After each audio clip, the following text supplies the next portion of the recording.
বিসমিল্লাহির রহমানির রহিম। শত বছরের পুরনো সেই সরারচর বাজার, বৃহত্তর ময়মনসিংহের কৃষি মহকুমা ছিল এই সরারচর বাজার। বৃহত্তর ময়মনসিংহের একসময় ঐতিহ্যবাহী গরুর বাজার ছিল এই সরারচর বাজার। বাংলাদেশ বিমান বাহিনীর রানওয়ে আছে এই সরারচরে। বর্তমানে হর্টিকালচারও আছে এই সরারচরে। সেই বাজারের মধ্য দিয়ে বয়ে গেছে তেজকালী কাল। দেশপ্রেমিক মানুষের অন্তরে তেজকালী কাল হাহাকার সৃষ্টি করলেও কালটিকে মেরে ফেলা হচ্ছে ময়লা আবর্জনা ফেলে। জায়গায় জায়গায় ফিশারি দিয়ে কালের গতিপথ পরিবর্তন করা হয়েছে।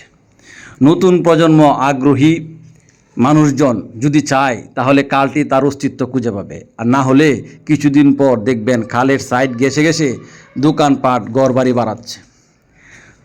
খরস্রোতা স্বচ্ছ পানি বহমান এই খালটি ছিল সরারচরের তেজকালী কাল। দেশের বিভিন্ন প্রান্ত থেকে নৌকা দিয়ে মানুষ পণ্য নিয়ে বাজারে আসতো বেচা কেনার জন্য, অথচ এটি এখন বিলীনের পথে। অথচ এই কালটি সরারচর এলাকাবাসীর বহুমাত্রিক প্রয়োজন মিটিয়েছে, জলাবদ্ধতার অভিশাপ থেকে রক্ষা করেছে। এই অঞ্চলের পানি নিষ্কাশনের আধার ছিল এটি। তেজকালীর বুক বেয়ে বন্যা অতিবৃষ্টি পানি সহজেই থেমে যেত, মানুষ কষ্টে পড়তো না। মানুষের সার্বিক জীবন ব্যবস্থার চলার পথের বন্ধু ছিল এই কালটি। সচেতন দাবি করে অথচ অচেতন অনেক মানুষ সারাদিন খালটি দেখে ভরাট হয়ে যাচ্ছে, কিন্তু কোনো পদক্ষেপ নেই না। আবার জনপ্রতিনিধি হতে চাই, যখন বুঝবে তখন কিছুই করার থাকবে না। সময় গেলে সাধন হয় না। পৃথিবীর বিভিন্ন দেশে যেখানে প্রাকৃতিক ভারসাম্য রক্ষা করে মানুষের জীবনকে অনাবিল সুখময় করার জন্য লক্ষ্যে নতুন নতুন খাল, লেক, এরপরে খালের উপর ওয়াকওয়ে তৈরি করা হচ্ছে প্রতিনিয়ত, সেখানে রক্তে কেনা এই বাংলাদেশে পুরনো প্রতিষ্ঠিত খাল বিলগুলোকে হত্যা করে হচ্ছে।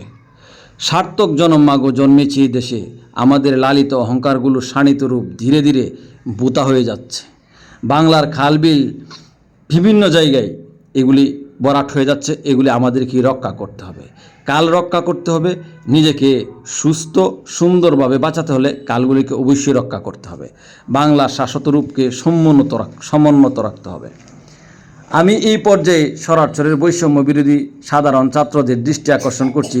আপনারা যেহেতু সরারচরের সমন্বয়করা ও সাধারণ ছাত্ররা প্রশংসনীয় পরিচ্ছন্ন কার্যক্রম, গ্রাফিতি, বৃক্ষরোপণ কর্মসূচি, বাজার মনিটরিং, ট্রাফিকের কার্যক্রম সুষ্ঠু সুন্দরভাবে পরিচালনা করছেন, সেহেতু সরারচরের এই গুরুত্বপূর্ণ কালটিকে আপনাদের বিবেচনায় নিতে পারেন। আমি বলবো, আপনাদের প্রতিষ্ঠান ছুটির দিন মাঝে মাঝে এই খাল বিলগুলোকে নিয়ে কিছু করা যায় কিনা একটু চিন্তা করবেন। সামনের দিনগুলোকে সর্বক্ষেত্রে সচেতন জনপ্রতিনিধি নির্বাচনে মনোযোগী হতে হবে। যেই ব্যক্তি বাজারের কাল, ড্রেনের ব্যবস্থার ব্যাপারে সচেতন না, মাদক বিরোধীর ব্যাপারে সচেতন না, তাদেরকে কোনো কমিটিতে, তাদেরকে কোনো প্রতিনিধি নির্বাচনে আগ্রহী দেখানো কোনো মতেই উচিত না। কারণ একটা দেশের নদী নালা, কাল বিল বাঁচলেই এই দেশটা সুন্দরভাবে প্রাকৃতিক জলবায়ু, আবহাওয়া সব ঠিক থাকবে, মানুষ ঠিক থাকবে, সুস্থ